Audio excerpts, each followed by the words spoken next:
I'm Athena Jezik, and taking a reflection of my life, I see how my path has been woven into the healing arts through my personal experiences in not only just healing myself, but also in movement and the patterns of movement and what they do for the body as you grow older. I started out at 3 years old in ballet classes, and I was also on ice skates at 3 years old. I did more ballet than I did ice. Although I enjoyed skating, I didn't like falling, so that tended to keep me from doing a lot of it.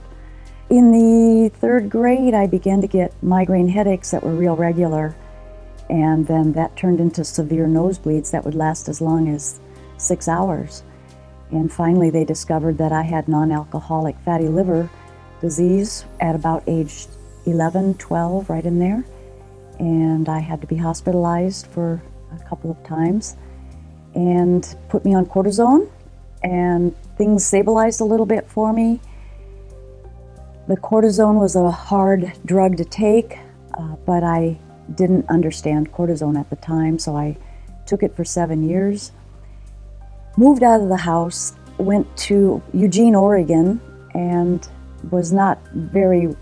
didn't have a lot of finances then, so I went to a free clinic to get my prescription refilled, and the doctor there must have been sent by God himself, because he took me back in his office and he sat with me for quite a while and explained the problems with cortisone and what it did to my body and how he doubted that I could bring my functions back up because it had been so damaged. He told me about this, but he said that he couldn't treat me, so he sent me to another doctor, which I made an appointment and went to see. That doctor wasn't very patient with me. He didn't care to listen very much of what was going on. He just said to go home, take my prescription, and be happy if I lived another 10 years, which would have made me around 29, 30 years old. At that time, I'm kind of unconventional. Anyway, I tend to be outside of the box in most things that I do.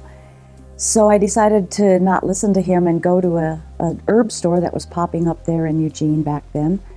And I found one herb book that offered me some information that gave me some hope. And that book was Back to Eden by Jethro Kloss. So I opened the book up, found all the liver herbs, everything I could find, and I went to a little herb store and bought them. At that time, they were all powdered, so I got the little gel capsules and I worked doing it.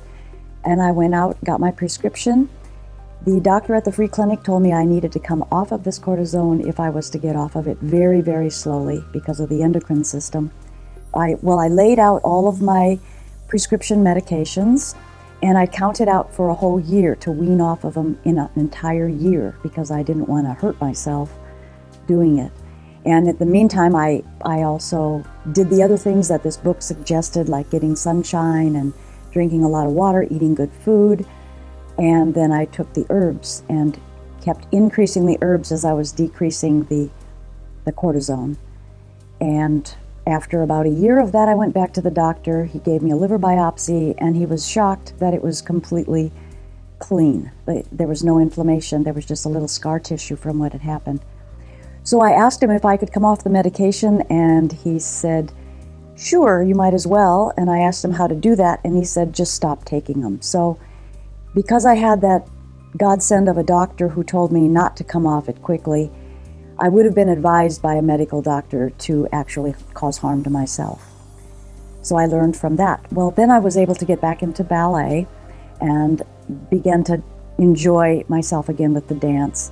And I was led from that point on into more and more work with alternative body work, starting with massage therapy and then moving into cranial sacral therapy. The reason I moved into cranial sacral therapy and lymphatic drainage is because massage didn't give me the skill level that I needed in order to really help people come out of their pain. And I've discovered through cranial sacral therapy that that is the most phenomenal modality that I've come across in getting people out of pain rather quickly and to get them restored. But what I've realized since then is that there's people that really want to start on a healing path, but they don't know where to begin.